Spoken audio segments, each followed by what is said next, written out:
इस सीरीज की स्टार्टिंग में हम एक मेटावर्स को देखते हैं और अभी टाइमिंग काफ़ी ज़्यादा पीछे चल रहा है। ऐसा समझो कि आराम से 3 ट्रिलियन ईयर्स पहले का टाइमिंग हमें देखने को मिल रहा है गोकू के जन्म से। इस मोड पर सारे ही सेंस सेयन रेल में रह रहे थे, कोई भी सेंस मल्टीवर्स में एग्जिस्ट भी नहीं करता था। अब सारे ही सेंस का जो प्रेजेंस था वो पूरी तरीके से सेयन रेल में था। बट वहाँ के जो दो अलग अलग डायनेस्टीज थी, वेजिटा डायनेस्टी और सैडेला हेरेड्स, इन दोनों के बीच में जंग होती रहती थी और बाकी जो सेयन रेल की डायनेस्टीज थी वो इनसे काफ़ी ज़्यादा परेशान रहती थी। एक दिन सारी डायनेस्टीज ने ये सोच लिया कि अब वो वेजिटा डायनेस्टी और सैडेला हेरेल्ड इन दोनों को ही सेयन रेल से पूरी तरीके से बर्खास्त कर देंगे। पर यहाँ पर जो वेजिटा डायनेस्टी है और सैडेला हेरेल्ड्स है वो अपने आप को डिफेंड करने की कोशिश करते हैं और यहाँ से एक नई रियलिटी की शुरुआत होती है। वो कहते हैं कि हम आगे से बिल्कुल भी नहीं लड़ेंगे और हम तुम्हारी तरह काफ़ी अच्छे से रहेंगे। और इस चीज़ को सुनने के बाद जितने भी सेयन रेल के अलग अलग डायनेस्टीज़ है वो इन लोग की इस चीज़ को एक्सेप्ट कर लेती है। पर जो मेन टाइमलाइन है उसके अंदर ऐसा ना होकर जो वेजिटा डायनेस्टी और सैडेला हेरेल्ड्स है वो काफ़ी ज़्यादा दूर चले जाते हैं। इस वोट पर इस मेटावर्स में कुछ इवेंट्स नहीं होते। उन इवेंट्स में से एक इवेंट ऐसा है कि अब मल्टीवर्स में सेयन्स बिल्कुल भी नहीं है। इसका मतलब तुम समझ रहे हो, यूनिवर्स 7 के सेयन्स ने जितने भी प्लैनेट्स को डिस्ट्रॉय किया फ्यूचर में वो तो सभी डिस्ट्रॉय नहीं होने वाली। और क्योंकि इस मोड पर ये सारे ही सेयन्स वहाँ पर नहीं है तो फिर गॉड ऑफ डिस्ट्रक्शन बीरस को भी कभी सुपर सेयन गॉड के बारे में पता नहीं चलेगा। इस मोड पर दो किंग के शांत हो जाने से पूरी की पूरी रियलिटी ही चेंज हो जाती है। इस मोड पर एक नया मल्टीवर्स हमारे सामने आ जाता है और ये स्टोरी लाइन काफ़ी ज़्यादा वियर्ड होने वाली है। ऐसी स्टोरी लाइन तुमने कहीं पे देखी होगी नहीं होगी, आई डोंट नो। पर हाँ, रियलिटी के साथ खिलवाड़ करने के लिए चलो चलते हैं। क्योंकि इस स्टोरी लाइन में सेयन रेल्म के दो अलग अलग पार्ट नहीं हुए, इसका ये मतलब है कि अब सारे ही सेयन्स साथ में रहते हैं और साथ में रहने की वजह से हो सकता है उनकी इंटेलिजेंस एक सेम लेवल पर बढ़ती हो। चलो तो इस एपिसोड को स्टार्ट करते हैं। इस एपिसोड की स्टार्टिंग में हम देखते हैं जो वेजिटा डायनेस्टी का जो पैलेस है जहाँ पर किंग वेजिटा रहता है, उस पैलेस को। इस मोड पर इस पैलेस के अंदर काफ़ी ज़्यादा भीड़ लगी हुई है, हर कोई काफ़ी अलग तरीके से डिस्कस कर रहा है। और यहाँ पर हम ये जान पाते हैं कि जो वेजिटा डायनेस्टी है वो सेयन रेल्म की फर्स्ट सबसे ज़्यादा पावरफुल डायनेस्टी है। इस मोड पर हम सभी देखते हैं किंग वेजिटा को। किंग वेजिटा पूरे दरबार के सामने ये कहता है कि जो एंजल प्रिंस है वो कुछ ज़्यादा ही हवा में उड़ रहा है, उसके पर अभी कुतर देने चाहिए। इसका ये मतलब है कि पक्का एंजल प्रिंस ने कोई ना कोई गलती करी होगी जिसकी सज़ा उसे मिलनी चाहिए। इस मोड पर किंग वेजिटा एकदम से उठता है और कहता है तो कौन उसे सज़ा देगा। और यहाँ पर बारडॉक आगे आता है। इस मोड पर बारडॉक वेजिटा डायनेस्टी का सबसे पावरफुल कमांडर है और कोई भी उसके आगे ज़्यादा टाइम तक नहीं टिक पाया। और ये स्ट्रॉन्गेस्ट क्यों है, क्योंकि इसने अकेले नहीं काफ़ी सारे अलग अलग डायनेस्टीज़ के कमांडर्स को टेक डाउन किया है और जिन भी कमांडर्स को इसने टेक डाउन किया है वो उनके डायनेस्टीज़ के सबसे स्ट्रॉन्गेस्ट थे। इस मोड पर जैसे ही किंग वेजिटा बारडॉक को सामने देखता है वो कहता है अब लगता है लूसीफ को ये समझ में आएगा कि हमें इनकार करने का क्या मतलब होता है। इस मोड पर किंग वेजिटा बारडॉक से कहते हैं तुम्हें जितनी सेना चाहिए तुम उतनी ले जा सकते हो, तुम्हें जितने वेपन्स चाहिए उनका यूज़ करो, जिसे ले जाना है ले जाओ, मैं तुम्हें कुछ भी नहीं कहूँगा। पर हाँ, तुम्हें इस मोड पर एंजल प्रिंस लूसीफ को यहाँ पर बंदी बनाकर लाना होगा। अगर तुम्हें ये मंजूर है तभी तुम और आगे आओ। और बारडॉक एक कदम आगे रखता है। और इस मोड पर हम देखते हैं कि बारडॉक काफ़ी कम ही सोल्जर्स को अपॉइंट करता है, पर वो जिन्हें भी अपॉइंट करता है वो काफ़ी ज़्यादा स्ट्रांग है। इस मोड पर बारडॉक अपनी जर्नी पर निकल जाता है और ये जर्नी उसकी होने वाली थी एक एंजल रेल्म की तरफ।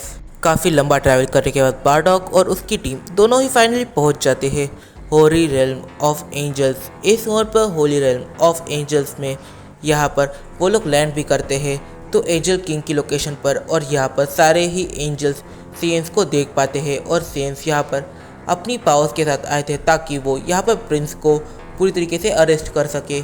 इस मोड पर सारे ही एंजल गार्ड्स काफ़ी हद तक इस चीज़ को समझ जाते हैं कि सेयन्स यहाँ पर क्यों आए हैं और सारे ही एंजल गार्ड्स यहाँ पर सेयन्स के ऊपर अटैक करने लग जाते हैं। पर यहाँ पर जो सेयन सोल्जर्स है वो इन एंजल गार्ड्स के हिसाब से भी काफ़ी ज़्यादा पावरफुल है। पर हाँ, इन एंजल गार्ड्स को कम समझने की गलती मत करना। यहाँ पर एक एक एंजल गार्ड इतना पावरफुल है कि वो ग्रैंड प्रीस्ट को अकेले ही डिफीट कर सकता है।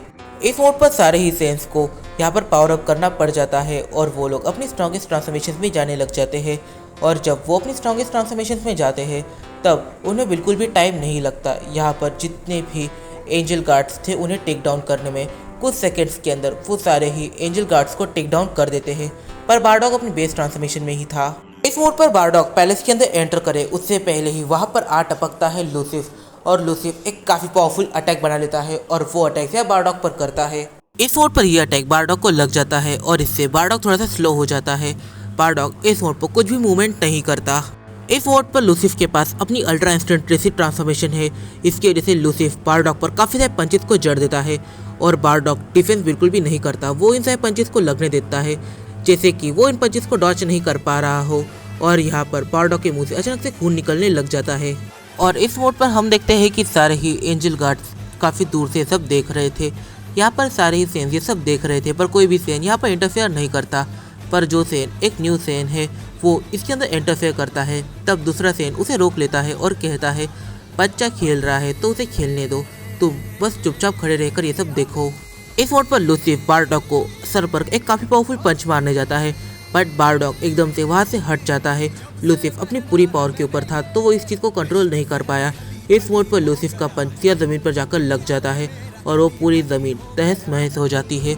इस मोड पर बारडॉग ये सब देख रहा था। बारडॉग एकदम से लूसिफ की तरफ देखता है और कहता है, अब मेरा टाइम स्टार्ट हुआ। फिर बारडॉग एकदम से अपनी आंखों की पट्टी को हटाता है और फिर वो लूसिफ पर काफ़ी देर पंचित से अटैक करता है। इस मोड पर लूसिफ को कुछ भी सेंस नहीं होता, कुछ भी फील नहीं होता। ये सब इतना तेज़ी से हुआ था और जब लूसिफ को सारी चीज़ें फील हो जाती है, लूसिफ एकदम से अपने घुटनों पर बैठ जाता है और उसके मुंह से काफ़ी ज़्यादा खून निकलने लग जाता है। इस मोड पर बारडॉग एक काफ़ी ज़्यादा पावरफुल क्रिटिकल अटैक सीधा लूसिफ के गर्दन पर मारता है, जिससे कि लूसिफ पूरी तरीके से बेहोश हो जाता है।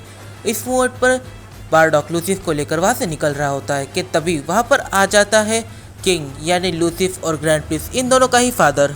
पर यह काफ़ी ज़्यादा अजीब बात थी कि यहाँ पर जो लूसिफ का फादर है वो भी बारडॉग को एक शब्द भी नहीं कहता। इस मोड पर बारडॉग चुपचाप वहाँ से निकल लेता है। ये चीज़ काफ़ी ज़्यादा वियर्ड थी कि एक बाप के सामने से उसके बेटे को ले जाया जा रहा है। इस पूरे इवेंट के होने के बाद बारडॉग फाइनली किंग वेजिटा के पास लूसिफ को लेके जाता है और वो लूसिफ को किंग वेजिटा के सामने जैसे फेंक देता है। इस मोड पर किंग वेजिटा बारडॉग से कहता है, तुमने काफ़ी अच्छा काम करा है, मांगो तुम क्या मांगना चाहते हो। तुम ये मत सोचना कि मैं तुम्हें वो नहीं दूंगा, तुम जो मांगोगे तुम्हें वो मिलेगा। बारडॉग कहता है कि आपकी वजह से मेरे पास अब सब कुछ है, मुझे कुछ भी मांगने की ज़रूरत नहीं है। यहाँ पर किंग वेजिटा एक हल्की सी स्माइल करते हैं और फिर वो लूसिफ से बात करने लग जाते हैं। इस मोड पर बारडॉग ने अपनी ड्यूटी को पूरा कर दिया है तो बारडॉग का अब वहाँ पर कोई भी काम नहीं है। बारडॉग पैलेस से बाहर निकल आता है, पर जैसे ही बारडॉग पैलेस से बाहर निकलता है, बारडॉग पर काफ़ी सारे सेंस अटैक कर देते हैं। बारडॉग एक एक कर उन सारी सेंस को टेक डाउन कर देता है। ये बारडॉग के लिए बड़ी बात नहीं थी, पर हाँ, एक सेन बारडॉग की तरफ देखकर काफ़ी ज़ोर ज़ोर से हंसने लग जाता है। इस मोड पर बारडॉग समझ जाता है कि दाल में कुछ ना कुछ काला ज़रूर है। बारडॉग एकदम से अपनी घर की तरफ भागता है। इस मोड में बारडॉग अपनी स्ट्रॉन्गेस्ट ट्रांसफॉर्मेशन में चले जाता है और वो काफ़ी ज़्यादा स्पीड से अपने घर की तरफ भागता है। फिर जब वो अपने घर पहुंचता है तब वो देखता है कि काफ़ी सारे सेन जैसे उसका इंतज़ार कर रहे थे।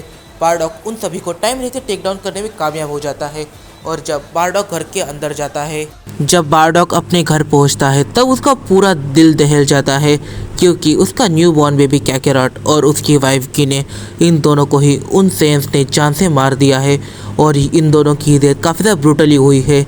इस मोड पर बारडॉग ये सब देखकर काफ़ी ज़्यादा रोने लग जाता है और तब वो जितने भी सेंस को उसने बस हाथ पैर तोड़कर फेंक दिया था उन सभी सेंस के पास जाता है और उन्हें जान से मारने लग जाता है। पर बारडॉग अब उन्हें तड़पा तड़पा कर मार रहा था।